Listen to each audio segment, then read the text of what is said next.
Hello everyone and welcome back to Destiny. We have been playing the Destiny 2 beta for a couple days now. Welcome Xbox Early Access players, I hope you're having a blast. I know I'm staring at myself in orbit while I record this video and it's really tempting not to just drop everything here and go play some more Crucible.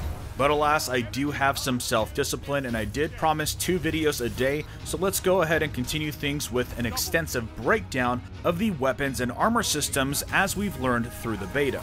There's a lot of really interesting things we can learn from the weapon upgrade screen that might actually apply to the other systems in the game. So without further ado, let's jump right in.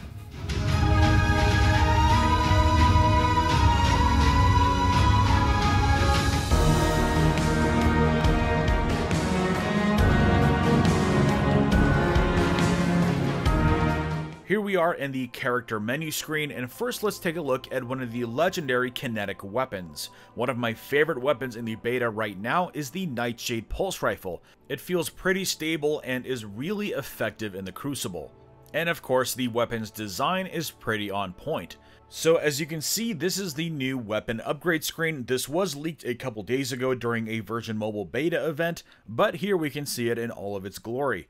We have the weapon perks, which has been moved up a little bit, as you'll see why in a moment with the mod slots below it. And then of course you can see the weapon's attack and its stats in the bottom right. But starting from the left, we have the intrinsic perk, and as you can see it's nicely labeled as intrinsic now. Next to that we have the scope or ballistic options. And if you're new to Destiny, this is where you will have to upgrade the weapon, most likely to unlock these other scopes, but for the beta everything is upgraded and ready to go. And then after that we have the magazine column, which will define the bullet behavior of your weapon. And then of course you can see how each of the selections will change your weapon's stats here on the bottom right. Now this has been moved away because they wanted to make space for weapon mods. This is a brand new section in Destiny and it feels much more designed this time around as opposed to it being sort of tacked on like it was in Destiny 1. Now you can have several mod slots, but this weapon only has one for Legendary Infusion, which does confirm that Infusion will be coming back for Destiny 2, but we still don't know to what extent, as every piece of gear in the beta is at 200 light. So I imagine you can expect all of your qualifying weapons to show up in these spaces here, so you can apply them as Infusion. And again, if you are new to Destiny, Infusion is a way for you to increase the attack power of your weapon by having it consume a weapon with higher attack. Now, the curious thing about this is that there seems to be 14 available slots, even though we know the maximum possible amount of slots available for any weapon slot is 9. Now, I could just simply be reading too much into this. They might have just wanted to keep it a clean, consistent design, but we will just have to wait and see. But next, let's take a look at an energy weapon which has more slots. First up, I love that you can see the branding of the Foundry up in the corner. That looks pretty awesome. In this case, we have an Amalon Pulse Rifle, the Nurgle PR4. And then of course we can see it has an intrinsic perk of lightweight frame. And then of course with the news of legendary gear having set perks, the only exception to that is the intrinsic perk, which is the only part of the weapon that can be randomly generated. And also, while streamlining the rest of the design, we can see the final perk is called a trait. This, for example, can be perks like Outlaw or Hidden Hand, or in this case, we have Full Auto Trigger System, which, of course, is just a fancier way of saying full auto. But then moving on to this weapon's mods, we have a few other boxes. First, of course, we start with Legendary Infusion, but then next to that is the Void Damage mod. This is definitely very intriguing as it implies that you'll be able to change the element of your energy and power weapons. So it looks like you'll have to find items that are called Void Damage mod, Arc Damage mod, and Solar Damage mod. You will probably have to find these weapons out in the field or maybe even purchase them from a vendor. And then finally, moving on to the third mod slot, we have the shader. Yes, that means we have weapon shaders that we can select and apply to each weapon. Now, of course, as you might have noticed, the Nightshade was not available with a shader, so it seems like maybe only Foundry weapons or certain legendaries will have that option.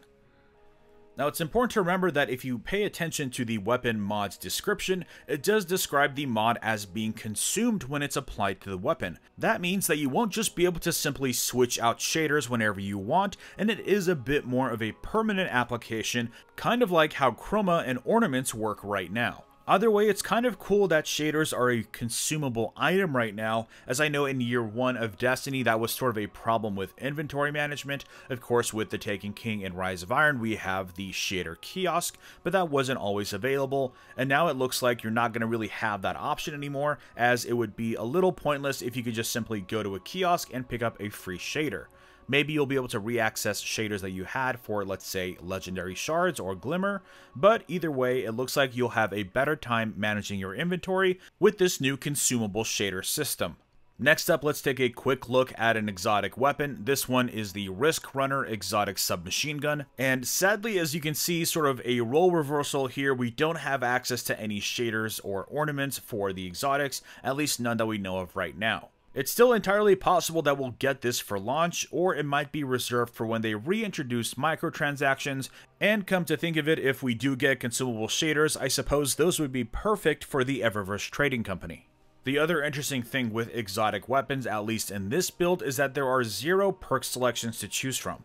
We start with the intrinsic perk, and then of course we have our ballistic or barrel options, the magazine, the exotic perk, or now called trait, and then we have a stock option as well. Moving on to the Ghost, we can see that there are a couple perk selections to choose from. I suspect that these will actually be reputation gain boosters instead of with the class items. As you'll see in a moment, class items don't have perks anymore, and we have already seen one screenshot that increases reputation gain with the Gunsmith, so I expect the reputation boosters to now be part of your shell. But then aside from that, you can see we have the option for a Ghost shader as well. Now, moving on to armor, they have been a bit more simplified than they were in Destiny 1. Essentially, this is where you'll find ability cooldowns. We've already seen this in screenshots, reducing your class cooldown, your grenade cooldown. This is where you're going to see that, even though you don't really see that in the text. And then in this case, even though you still see intellect and discipline, these are definitely placeholder icons, but they are going to be affecting your mobility, resilience, and recovery, which is the new words for agility, armor, and recovery. I'm a huge fan of them changing away from the word armor.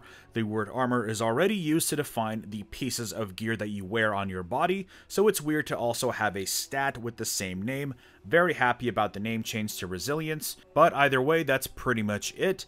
The only other change here is the fact that you have an armor mod. Now, we don't have any idea of what the armor mods might look like, but I thought it would be kind of cool to have the ability to equip a element maybe to give you resistance against that element, kind of like how some of the armor is right now. But of course, we have 0 information of the kinds of things that can possibly go into this mod slot, so sadly again, we're gonna have to wait to learn more later on.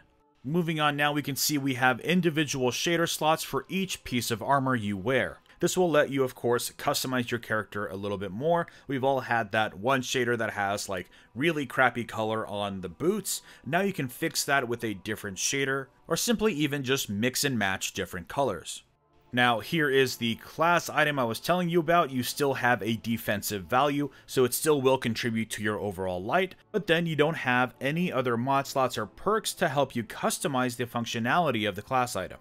So it seems like class items have been sort of halfway restored to being cosmetic, although I wish they would just simply remove the defensive value as well and just have it be purely cosmetic. I think it's totally okay for them to go back to where they were in year 1.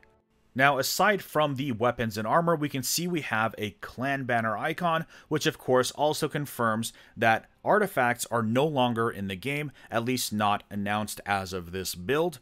I'm sure 90% of people were using Yolder's artifact anyways, and that sprint lock feature has been removed from the game, so now that's sort of not really that relevant anymore. It was definitely a nice experiment, but unless artifacts can bring some real serious core value to the game, I'm okay with them being left out. Now, if we toggle to the subscreen menu, we can see now that ships have available shaders. You can see here the shader is called Cerulean Divide. It's a pretty neat looking shader, and I have some other shaders of course on the other 2 characters, but this is interesting because it's not a specific ship shader, it is a standard shader that can also presumably be applied to your weapons and armor. And in fact, it's the only thing in the beta that has a shader applied, so you can kind of see how the new shaders look. It's no longer the 3-ring circle, it is now this sort of cross section that shows you 4 different colors. And that brings us to the end of the video. A lot of questions answered, a lot still remaining. I'm very curious to see how the mod economy is going to be working in the game, how exactly you'll be getting shaders, how many of them, and of course a lot of that centers on your inventory screen, how much space you have on you, and then of course that amazing topic of the vault. So it seems our vault is going to always be the center of conversation when it comes to inventory management. So hopefully we will learn more about that before the game's launch. Anyways, let me know what you think of the new weapon upgrade screen in the mod slots. Leave your thoughts in the comments below. Drop a like if you enjoyed this video, and subscribe for more Destiny content. And I will see you all next time.